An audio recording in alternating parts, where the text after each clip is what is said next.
Hello, friends. Welcome to the Everyday English with Alex and Ava podcast, where we learn simple, slow, and clear English for everyday life.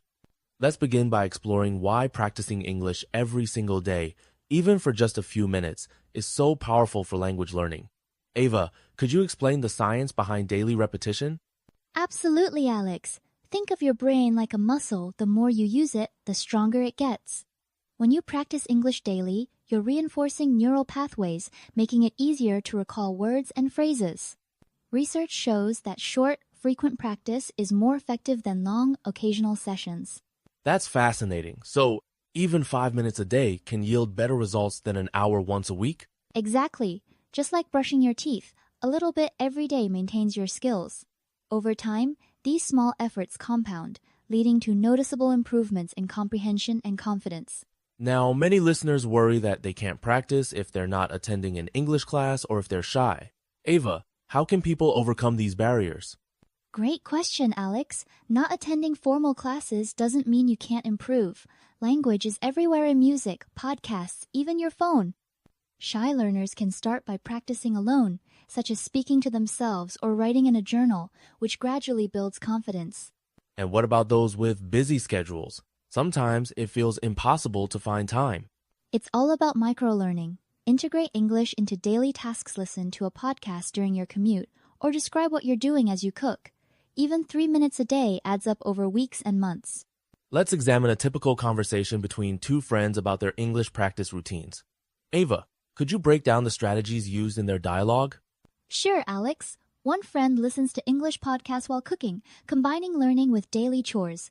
The other writes 3 sentences before bed, which reinforces grammar and vocabulary. This shows how daily practice doesn't need to be formal, it can fit naturally into your life.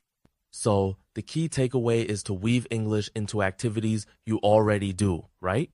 Exactly. This approach makes practice feel less like a chore and more like a fun, seamless part of your day. Next, let's analyze some helpful phrases from that conversation. Ava, why is understanding context important when learning new expressions? Context shows how words are used in real life. For example, I've been trying to practice English every day highlights ongoing effort. And while cooking shows multitasking practicing English without setting aside extra time. I see. And phrases like talk to myself might sound odd, but are actually powerful learning tools, right? Absolutely. Speaking your thoughts aloud helps with fluency, even if no one is listening. It's like rehearsing lines in a play. Your brain gets used to forming sentences automatically. To ensure everyone understands, let's clarify some key vocabulary from today's episode. Ava, can you explain terms like routine and keep it up? Of course. Routine refers to things you do regularly, like brushing your teeth or practicing English. Keep it up is encouragement. It means you're doing great, so continue. Such phrases motivate learners to stay consistent. And how about try to? Try to means making an effort, even if you don't succeed every time. Effort is what leads to progress, especially in language learning. Let's dive into specific actionable tips. Ava, what's the first simple way someone can practice English every day? Start by changing your phone settings to English. This exposes you to words like settings and messages daily, reinforcing vocabulary effortlessly. What about listening practice? Listen to English podcasts or music while doing chores. Studies show that background listening improves accent recognition and natural phrasing, even if you're not actively focusing. Some learners feel silly talking to themselves in English. Ava, is self-talk really effective for developing fluency?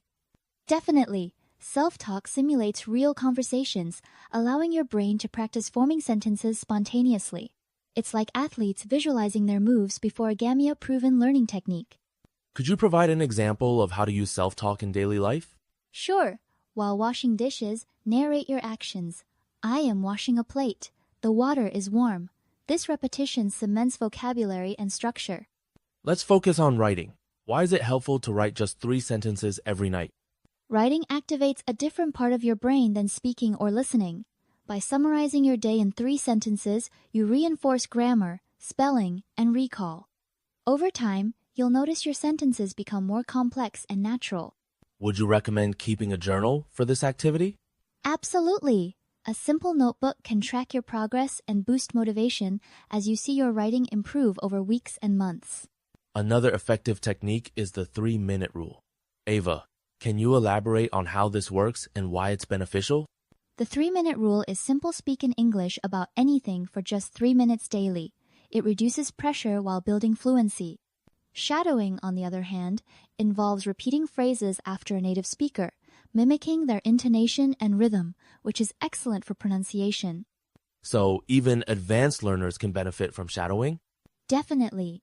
Research shows shadowing improves listening skills and helps learners sound more natural, regardless of their level. Before we close, let's address the fear of making mistakes. Many learners worry about speaking imperfectly. Ava, what's your advice? Mistakes are not failures, they're signs you're learning. Every error is a step toward fluency. Studies in language acquisition reveal that learners who take risks and make mistakes progress faster. So building a daily habit and embracing mistakes go hand in hand? Exactly. Consistent practice plus a positive mindset equals real growth. Celebrate your effort and remember progress. Not perfection is the goal. If you like this episode, don't forget to like, subscribe, and comment.